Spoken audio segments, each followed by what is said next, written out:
నమస్తే దోస్తులు, అందరు మంచి ఉన్నారు. అందరు చాలా బాగా ప్రిపేర్ అవుతారు. ఎస్ఐకి అందరు ఈసారి బాగానే ప్రిపేర్ అవుతారు. ఖచ్చితంగా చాలా బాగా గట్టి ప్రయత్నం చేసి గట్టి పోటీ అయితే ఇచ్చి ఈసారి బరిలో అయితే నిలుస్తారు. మీరు అనుకున్నటువంటి జాబ్ అయితే సంపాదిస్తారు అని చెప్పేసి నేను అనుకుంటున్నా. సో ఈ వీడియో ఎందుకు చేస్తున్నానంటే మీకు ఒక చిన్న మోటివేషన్ టైప్ ఇద్దామని చెప్పేసి. ఎందుకనంటే నోటిఫికేషన్ ఇంకా అత్తలేదు, ఇక అత్తలేదు, అగత్తలేదు అని చెప్పేసి ఇంకా ప్రిపరేషన్ జర డిలే చేసుకుంటా మీరు స్లో చేసుకుంటున్నారు అనుకోండి, మీరు మీ గోల్ కి దూరం అవుతారు. సో మీకు ఎంతో కొంత మోటివేషన్ ఇచ్చి మిమ్మల్ని బూస్ట్ చేసి మీకు మోటివేషన్ ఇంకా పెంచి ఇంకా మీ కాన్సన్ట్రేషన్ పెరిగే విధంగా మీరు జాబ్ కి ఇంకా త్వరగా అచీవ్ అయ్యే విధంగా మిమ్మల్ని తీసుకెళ్దామని చెప్పేసి నా వంతు సహకారం అయితే ఈ వీడియో చేస్తున్నా. సో ఇప్పుడు మనకు నోటిఫికేషన్ రావడం అనేది లేట్ అవుతుందని చెప్పేసి అందరు ఆలోచిస్తున్నారు. అరే మొన్ననే రావాల్సింది 20-22 తారీఖు వస్తుంది అనుకున్నారు, ఇంకా రాలేదు.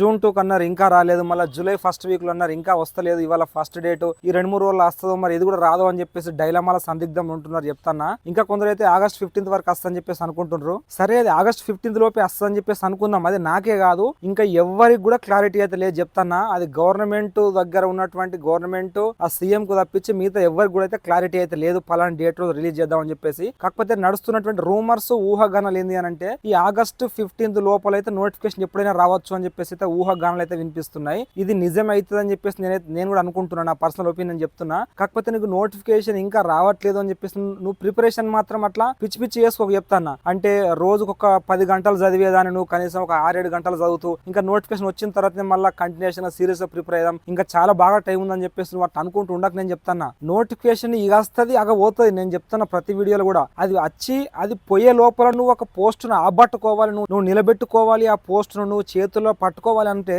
నువ్వు నోటిఫికేషన్ వచ్చినాక ప్రిపేర్ అవుతా అంటే నీకు జాబ్ రాదు చెప్తాను. నోటిఫికేషన్ వచ్చినాక అప్లై చేసినటువంటి 10 లక్షలు 11 లక్షల మంది కూడా ప్రిపేర్ అవుతూనే ఉంటారు, గుర్తుపెట్టుకో. మరి జాబ్లు ఎంత మందికి వస్తాయి? 5,000 పోస్ట్ ఉంటే 5,000 మందికి వస్తాయి, 10,000 పోస్ట్ ఉంటే 10,000 మందికి వస్తాయి, 15,000 పోస్ట్ ఉంటే 15,000 మందికి వస్తాయి. మరి మిగిలిన ఆ 9 లక్షల చిల్లర 10 లక్షల మంది యొక్క పరిస్థితి ఏంది? సో నువ్వు దాంట్లో ఉండొద్దు అంటే నువ్వేం చేయు, దానికంటే ముందు నుంచే ప్రిపేర్ గా. నోటిఫికేషన్ వచ్చేసరికంటే నీ ప్రిపరేషన్ మొత్తం పూర్తి చేసుకొని పెట్టుకొని చెప్తుంటా నేను. ప్రిపరేషన్ ఎట్లా పూర్తి చేసుకొని పెట్టుకోవాలి సార్? మరి సబ్జెక్ట్ అంతా చాలా బాగా ఉంది అంటే ఎక్కువగా ఉంది, దాన్ని ఎట్లా మేము ఫుల్ఫిల్ చేయాలి, ఎట్లా కంప్లీట్ చేయాలనుకుంటే మీరు స్టాండర్డ్ బుక్స్ అయితే తీసుకున్నారు కదా, అవి చదువుతారు కదా, అవి ఇంక ఎక్కువ సార్లు రివిజన్ చేయరు. ఒక్కొక్క సబ్జెక్ట్ ను ఒక 5 నుంచి 10 సార్లు రివిజన్ చేయండి, అప్పుడు కానీ మనకు గుర్తుండదు కదా. సో అంత ఎక్కువ రివిజన్ చేస్తే ఎక్కువ రిపిటేషన్ చేస్తే అంత మనకు గుర్తుంటే అంత సబ్జెక్ట్ వస్తుంది మనకు. అప్పుడు మనం కాంపిటీషన్ బరిలో ఉంటాము, మనకు అనుకున్నటువంటి జాబ్ అయితే రాగలుగుతుంది. అంతేగాని చెప్పేసి నోటిఫికేషన్ వచ్చినాక చదువుతాడు, నోటిఫికేషన్ వచ్చినాక 10 లక్షల మంది చదువుతా ఉంటారు, ఆ జాబ్లు వచ్చేటి కొందరికి వస్తుంటాయి. సో నేనేం చెప్పదలుచుకున్నా అంటే నువ్వు ప్రిపరేషన్ కంప్లీట్ చేసుకుని నోటిఫికేషన్ వచ్చేసరికంటే ప్రతి సబ్జెక్ట్ ను ఒక 5 నుంచి 10 సార్లు అంతా మంచిగా కంప్లీట్ చేసుకొని చదువుకొని పెట్టుకున్నావు అనుకో, నువ్వు ప్రిలిమ్స్ డేట్ వచ్చేసరికంటే నోటిఫికేషన్ వచ్చిన తర్వాత ప్రిలిమ్స్ డేట్ ఎప్పుడు ఉంటుంది అనుకుంటున్నావు? ఇంకొక 5-6 నెలల తర్వాత ఉంటుంది అనుకుంటున్నావు. నోటిఫికేషన్ వచ్చినాక తొందరగానే ఉంటుంది చెప్తాను, గుర్తుపెట్టుకో. నువ్వు నోటిఫికేషన్ రిలీజ్ అయిన తర్వాత అప్లికేషన్ డేట్ ఉంటే ఒక 40-45 డేస్, ఆ తర్వాత మళ్ళీ నీకు ఒక 45 డేస్ ఇస్తారో ఇయ్యరో, తర్వాత మళ్ళీ ప్రిలిమ్స్ డేట్ ఇచ్చేస్తారు. నువ్వు అంత లోపల ఆగు ఇంకా సబ్జెక్ట్ ఇంకా ఈ సబ్జెక్ట్ చదవలే, ఈ టాపిక్ నేను చదవలే, ఇంకా జర్ర లేట్ ఇత్త అయిపోతుండే, ఇంకొక 15 రోజులు ఆగుతూ అయిపోతుండే అని చెప్పేసి అప్పుడు చేతులు గాలినాక ఆకులు పట్టుకుంటే నీకు లాభం ఉండదు చెప్తాను నేను. కాబట్టి నువ్వు ఏం చేయాలంటే మంచిగా ప్రిపరేషన్ మంచిగా కంప్లీట్ చేసుకో, మంచి ఎక్కువ సార్లు రివిజన్ చేస్తూ ఉండు, సబ్జెక్ట్ మొత్తం మంచిగా నేర్చుకుంటూ నోటిఫికేషన్ వచ్చిన తర్వాత నువ్వు ఏం చేయాలంటే మంచిగా గ్రాండ్ టెస్ట్ రాస్తూ ఉండాలి. అంటే ప్రిలిమ్స్ కి అవ్వచ్చు, మెయిన్స్ కి అవ్వచ్చు. నేను చెప్తాను ఈ నోటిఫికేషన్ వచ్చేసరికంటే నువ్వు మంచిగా టైమింగ్ పెట్టుకుని టెస్టులు రాసుకుంటూ ఉండాలి. మంచి ప్రీవియస్ పేపర్ బిట్స్ అయితే నువ్వు ఎట్లా డైలీ ప్రాక్టీస్ చేస్తున్నావు కదా, ఇంకా నువ్వు ఎట్లా అంటే నువ్వు ఎస్ఏ జాబ్ కొట్టాలని చెప్పేసి ఫుల్ పకడ్బందీగా మెంటల్ బాగా స్ట్రాంగ్ గా ఫిక్స్ అయిపోయి ఉన్నావు చూడు, అట్లాంటప్పుడు ఏం చేయాలంటే ప్రిపరేషన్ మొత్తం కంప్లీట్ చేసుకుంటావు కదా, అప్పుడు ఏం చేయాలంటే ఇప్పుడు సెంట్రల్ బ్యాంక్స్ ఉంటాయి కదా, బ్యాంకు సంబంధించిన ఎగ్జామ్స్ వస్తాయి చూసిర్రా, and central CGL, CHSL and railway department లో కొన్ని ఇట్లాంటి నోటిఫికేషన్ వస్తుంటాయి చూసిర్రా, వాటి యొక్క అర్థమెటిక్ రీజనింగ్ పేపర్స్ ప్రాక్టీస్ చేయాలా. అప్పుడు నీకు ఏమైందంటే ఎక్కువ ప్రాక్టీస్ చేస్తుంటావు కాబట్టి ఎక్కువ డిఫరెంట్ టైప్స్ ఆఫ్ క్వశ్చన్స్ అడుగుతూ ఉంటారు కదా, వాటిని ఎట్లా సాల్వ్ చేస్తావు, ఆ సాల్వింగ్ చేసే కెపాసిటీ అవ్వచ్చు, లేకపోతే తెలిసిన ప్రాబ్లం యొక్క సాల్వింగ్ చేసేటటువంటి టైం అవ్వచ్చు నీకు ఇంక్రీజ్ అవుతుంటది. సో దీని ద్వారా ఏమైతుంది, నువ్వు అనుకున్నటువంటి ఎస్ఏ జాబ్ ను సాధించడానికి నీకు మంచిగా హెల్ప్ఫుల్ అవుతుంది అనమాట. ఇక కొందరు బయట సొసైటీలో అయితే చూసినావా, వాళ్ళు ఎట్లుంటారంటే నువ్వు కింద పడితే నవ్వేటోళ్ళు ఉంటారు, నువ్వు పైకి అయితే ఏడ్చేటోళ్ళు ఉంటారు. సో ఇట్లాంటి వాళ్ళ గురించి ఎవరి గురించి నువ్వు పట్టించుకోకు, నువ్వు ఆలోచన కూడా చేయకు. నేను చెప్తాను నీది దారి నీకే, నీ గురించి నీకు తెలుసు, నువ్వేందో నువ్వు ప్రూఫ్ చేసుకో. అంతేగాని చెప్పేసి ఎదుటోళ్ళ కోసం అయితే నువ్వు వాళ్ళు అట్లా అంటుండ్రు, వీళ్ళు ఇట్లా అనుకుంటారు నా గురించి అని చెప్పేసి ఎట్టి పరిస్థితుల్లో వాళ్ళ గురించి ఆలోచించకు చెప్తానా. నీకు సంబంధం లేదు వాళ్ళ గురించి ఆలోచించకు. నువ్వు సెట్ అయితే నీకు జాబ్ వస్తే మన ఫ్యామిలీ చూసినాం, మన అమ్మ నాన్న ఎంత కష్టపడుతుర్రు, మన అక్క చెల్లె తమ్ముడు మన ఫ్యామిలీ మెంబర్స్ మన కోసం ఎంత కష్టపడతారు పాపం. నా కొడుకు నా కూతురుకు నౌకరు వస్తే పాపం వాడి లైఫ్ బాగుంటది, ఆమె లైఫ్ బాగుంటది. మంచిగా నువ్వు కూడా చూస్తున్నావు కదా ఎన్ని అప్పులతోని ఎన్ని సంవత్సరాల నుంచి ఎంత టైం వేస్ట్ చేసుకుని ప్రిపేర్ అవుతున్నావు. ఇంటి వాళ్ళ ఆరోగ్య పరిస్థితులు ఎట్లా ఉంటున్నాయి, ఇంటి దగ్గర ప్రాబ్లమ్స్ ఎట్లుంటున్నాయి, ఊళ్ళలో మన ప్రాబ్లమ్స్ ఎట్లున్నాయి, మన భూముల దగ్గర అవచ్చు, ల్యాండ్ల దగ్గర అవచ్చు, ఎట్లాంటి ప్రాబ్లమ్స్ ఫేస్ చేస్తున్నాం మనము. సంవత్సరం పొడవునా మొత్తం కష్టపడితే మనకు పంట చేతికి వస్తే తినడానికి తిండికే సరిపోతుంది.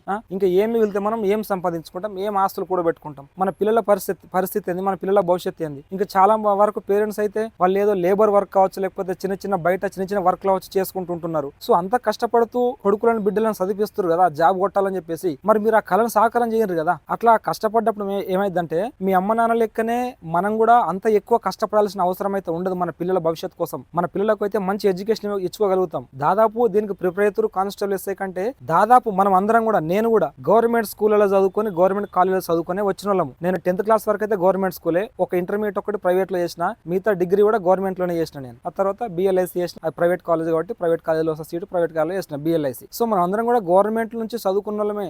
మనకి ఆస్తిపాస్తులు అంటే ఎక్కువ ఏం లేవు. మన వాళ్ళు అమ్మ నాన్న అంత కష్టపడి చదివిస్తున్నందుకు మనం కూడా మన జాబ్ తెచ్చుకొని మనము ముందుకు వెళ్ళిపోవాలి. వాళ్ళని సంతోషంగా ఉంచాలి, మనం సంతోషంగా ఉండాలి, మన భార్య పిల్లలు వచ్చు, మన భర్త పిల్లలు వచ్చు, వాళ్ళని కూడా సంతోషంగా ఉండాలి. సో మన యొక్క విధి నిర్వహణ కూడా మంచి సక్రమంగా చేసుకోవాలి. సొసైటీలో పలానా పర్సన్ అని అంటే ఒక మంచి గుర్తింపు తెచ్చుకోవాలి. డ్యూటీ అంటే మీరు జాబ్ వచ్చిన తర్వాత కూడా మనీ ప్రాబ్లం అవ్వచ్చు, కష్టాలు అవ్వచ్చు, ఇంకా హెల్త్ ప్రాబ్లమ్స్ అవ్వచ్చు, ఇవి చాలా మందికి అందరికి దాదాపు ఉండే ఉంటాయి. ఇట్లా ప్రాబ్లమ్స్ లేకుండా కష్టాలు లేకుండా ఎవరి లైఫ్ కూడా ఉండదు బ్రో, గుర్తుపెట్టుకో. అందరికి వాళ్ళ ప్రొఫెషన్ లో అవ్వచ్చు, వాళ్ళ హోదాకు తగ్గట్టు అవ్వచ్చు, లేకపోతే వాళ్ళ ఏజ్ కు తగ్గట్టు అవ్వచ్చు, వాళ్ళ యొక్క ఫ్యామిలీకి తగ్గట్టు అవ్వచ్చు, వాళ్ళకి సంబంధించిన ప్రాబ్లమ్స్ అందరికి ఖచ్చితంగా ఉంటాయి. వాటిని మనం ఓవర్కమ్ చేసుకుంటూ ముందుకెళ్ళాలి. సో నువ్వు ఎంత ఎక్కువ కనుక ఇప్పుడు కష్టపడ్డట్టయితే నీ ఫ్యూచర్ అని అంత ఎక్కువ ఉంటది. ఇప్పుడు స్కూల్ లైఫ్ లెక్క కాదు కదా నిన్ను మోటివేషన్ చేయడానికి. అదే స్కూల్లో అయితే మనకు సారో టీచరో మేడం వచ్చి నీ ఫ్యూచర్ గిట్లుంటది రాబే, నువ్వు మంచిగా చదువుకోరని, భవిష్యత్తు గిట్లుంటే నువ్వు గిట్లా చేయి, నువ్వు మంచిగా ఎంపీసీ గ్రూప్ తీసుకో, నువ్వు గీ గ్రూప్ తీసుకొని గిట్లా మంచి ఫ్యూచర్ ఉంటది, నీ భవిష్యత్తు మంచిగా ఉంటది అని చెప్పేసి ఊకే మోటివేషన్ చేసేవాళ్ళు స్కూళ్ళల్లో. అదే ఇప్పుడు మనకు ఎవరు చెప్పరు. మన సొంతగా మనము డిసిజన్ తీసుకునేటటువంటి క్యాపబిలిటీ మనకు ఉంది కాబట్టి ఎవరు మనకు చెప్పరు. ఆ క్యాపబిలిటీ లేకపోతే కనీసం నేనైనా అప్పుడో ఇంత మోటివేషన్ అయితే ఇస్తూ ఉంటా, గైడెన్స్ అయితే ఇస్తూ ఉంటా. దాన్ని మీరైతే చూసాను కొంచెమైనా నేర్చుకోండి. ఎందుకంటే మీ ఫ్యూచర్ అందరం బాగుండడమే మనకు కావాల్సింది. సో ఎవరైనా సరే కష్టపడండి, గట్టిగా కష్టపడండి. అందరికి ప్రాబ్లమ్స్ ఉంటాయి కాబట్టి ఆ ప్రాబ్లమ్స్ పక్కన పెట్టేసి మీరు గట్టిగా కష్టపడండి. గట్టిగా జాబ్ తెచ్చుకున్నారు అనుకోండి, మీకు ఒక లైఫ్ అనేది సెట్ అయిపోయి ఉంటుంది. ఆరామ్సే ఉంటుంది జర లైఫ్ అనేది. మన అమ్మ నాన్న ఎంత కష్టపడుతారో అంత ఫిజికల్ గా మనం కష్టపడాల్సిన అవసరం ఉండకపోవచ్చు. మన పిల్లలు కూడా జర మంచిగా ఉంటారు కదా. కాబట్టి నేను ఏం చెప్పదలుచుకుంటున్నా అంటే, నోటిఫికేషన్ ఇప్పుడు వస్తుంది అప్పుడు వస్తుంది అని చెప్పేసి దానికోసం వేచి చూసుకుంటుండకు. అది వస్తుంది పోతుంది ఆగది. కాబట్టి నువ్వు జాబ్ను ఆపబట్టుకోవాలి, నీ కోసం నిలబెట్టుకోవాలి ఒక జాబ్ ను అనుకుంటున్నావు. కాబట్టి నువ్వైతే అందరికంటే ముందు ఉండాలనుకున్నప్పుడు అందరికన్నా ఎక్కువ కష్టపడు, అందరికన్నా ఎక్కువగా ప్రిపేర్ అవ్వు, అందరికన్నా ఎక్కువ సబ్జెక్ట్ నేర్చుకో, అందరికన్నా ఎక్కువ గ్రాండ్ టెస్టులు రాయి, అందరికన్నా ఎక్కువ ప్రీవియస్ పేపర్ ప్రాక్టీస్ చేయి. నువ్వు ఇప్పుడు ఎట్లా అంటే నీకు ఒక విషయం చెప్తాను నేనబ్బా,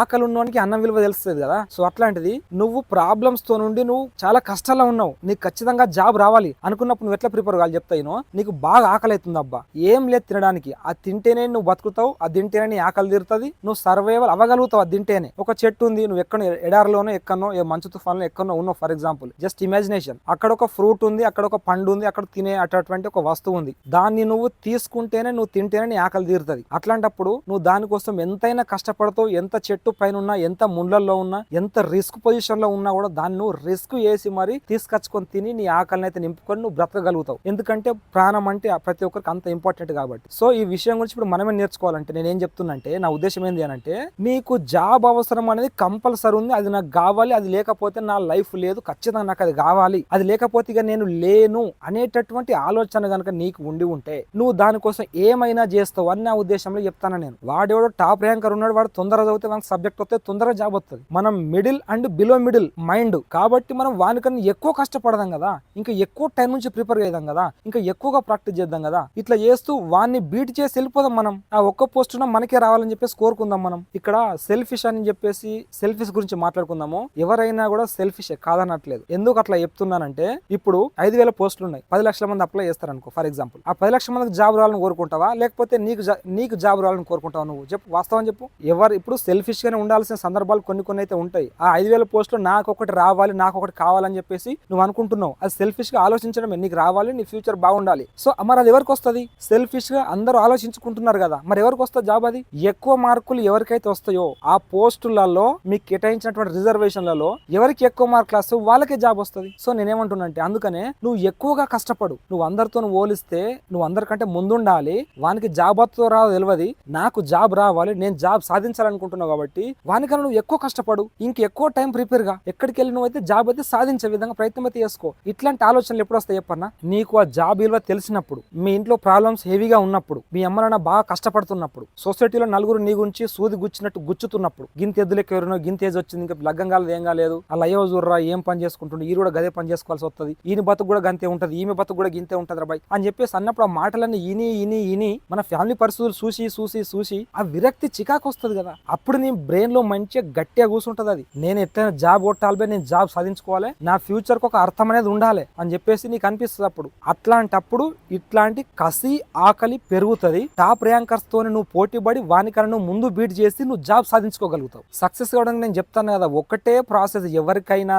ఇప్పుడు సక్సెస్ అయిన వాళ్ళ స్టోరీలు ఒక్కొక్కరిది ఒక్కొక్క రకంగా ఉంటుంది, కానీ స్ట్రాటజీ మాత్రం ఒకటే ఉంటుంది. ఫైనల్ గా దాని వచ్చేటటువంటి అది సబ్జెక్ట్ నేర్చుకునే విధానం ఒకటే ఉంటుంది. ఎట్లా అంటే ఎక్కువ సార్లు చదవడము, చదివింది గుర్తుపెట్టుకున్నదాన్ని మనం టైం పెట్టుకుని ఎగ్జామ్స్ రాయడము, బ్రెయిన్ మంచి ఉంచుకోవడము, నీకు వచ్చినటువంటి క్వశ్చన్లు ఇంకా తక్కువ టైం ఇంకా స్పీడప్ చేసే విధంగా ప్రాక్టీస్ చేసుకోవడము. ఇంతే తేడా. మిగతా వాటి గురించి నువ్వు జోలికి వెళ్ళొద్దిగా. బయట తిరుగుళ్ళు, సెల్ ఫోన్లు పట్టుకోవడాలు, గర్ల్ ఫ్రెండ్ తోను బాయ్ ఫ్రెండ్ తోను ఫోన్లు మాట్లాడాలు, వాంతో వీంతో దోస్తుగాంతో తిరుగుడు, జర తాగుడు, ఇట్లాంటివి ఉంటే బంద్ చేసుకోవాలి. ఇట్లాంటి దాని మీద ఫోకస్ నువ్వు ఎక్కువ పెంచుకోవాలి. నీకు సక్సెస్ ఆటోమేటిక్ వస్తుంది. ఎందుకు రాదు? నీకు ఉన్నటువంటి ఏవేవైతే చెడు అలవాట్లు ఉన్నాయో, నువ్వు దేనికైతే ఎక్కువ టైం కేటాయిస్తున్నావు నీ లైఫ్ లో, వాటన్నిటిని అది మంచిది కాదనుకున్నప్పుడు దాన్ని దూరం పెట్టేసాయి. ఏది మంచిది ఏది చెడ్డదని నిర్ణయించుకునే ఆలోచన నీకే ఉండాలి. చెప్తాన్నా, నువ్వు దోస్తుగాంతో బయటకు తిరిగేస్తా మమ్మీ, తిరిగేస్తా డాడీ, తిరిగేస్తా అమ్మ నాన్న అని చెప్పేసి పోతున్నావు కదా. ఎందుకు? దేనికోసం పోతున్నావు? అవసరం ఏముంది తిరగాల్సిన అవసరం నీకెందుకు? అది నీకేమన్నా ఏం యూజ్ఫుల్ అవుతుంది నీకు? వాంతో తిరుగుతుంటే టైం వేస్ట్, మనీ వేస్ట్ తప్ప నీ హెల్త్ కూడా ఖరాబ్ అవుతుంటది. అది తప్ప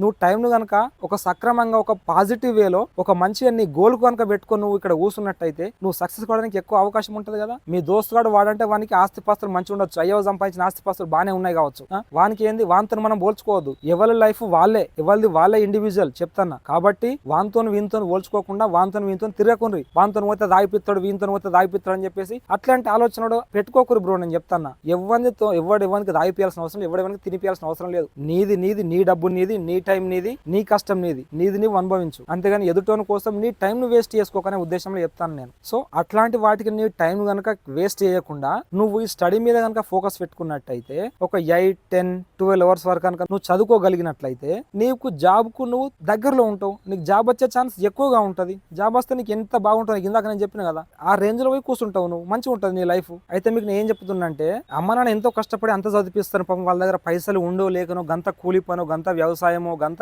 ఏదో ఎక్కడో ఏదో వర్క్ చేసుకుంటా పని చేసుకుంటూ సంపాదించుకుంటే మీకు పెడుతురు కదా ఖర్చు. నా కొడుకు జాబ్ రావాలి, నా బిడ్డకి జాబ్ రావాలని చెప్పేసి. సో వీటిని కళను సాకారం చేస్తూ పాపం వాళ్ళకు ఏమున్నా లేకున్నా మంచిగా నువ్వు జాబ్ చేసి నువ్వు వచ్చిన తర్వాత ఫస్ట్ మీ అమ్మకు నాన్నకు ఏదైతే అవసరం ఉందో, అమ్మకైతే ఒక కొంచెం గోల్డ్ అయినా కొని పెట్టడము, లేదనుకుంటే అమ్మ నాన్నకైతే ఇంకేదన్నా పాపం అటు ఇటు ఏం వెహికల్ లేక నడుచుకుంటూ పాపం ఆయన తిరుగుతూ ఉంటే ఒక చిన్న ఏదైనా వెహికల్ కొనియడము, ఇట్లాంటి మీద మీరు ఫోకస్ అయితే పెట్టుకోండి. ఎందుకంటే వాళ్ళు అంత కష్టపడి మీకు అంత ఇది చేస్తారు కదా. సో అట్లాంటప్పుడు ఒక్కొక్క రూపాయలు లేకుండా ఉన్నదంతా మీకే పెడతారు. నా కొడుకు నౌకరొత్తేమో, నా బిడ్డకి నౌకరొత్తేమో అని చెప్పేసి. సో అట్లాంటప్పుడు మీకు జాబ్ వచ్చిన తర్వాత కూడా మీరు అమ్మకైతే పాపం చూసిరు కదా, పాపం గోల్డ్ ఎంతో పెట్టుకొని కొనుక్కోవాలి, నా మెడలో ఈ నగలు ఉండాలి, ఆ నగలు ఉండాలని చెప్పేసి అనుకుంటున్నప్పటికీ వాళ్ళ దగ్గర లేక, వాళ్ళు వాటిని కొనుక్కోలేక మీ చదువుల కోసం పెడుతున్నారు చూడండి. అప్పుడు మీరేం చేయాలంటే, మీకు జాబ్ వచ్చిన తర్వాత ఎంతో కొంత కనీసం వాళ్ళకైతే ఒక చిన్న గోల్డ్ చేయించడము, లేకపోతే మన అమ్మ నాన్న యొక్క కష్టం అయితే ఏ విధంగా దేంట్లో అయితే ఎక్కువ కష్టపడుతుండ్రో ఆ కష్టం నుంచి కొంచెం విముక్తిని కలిగించి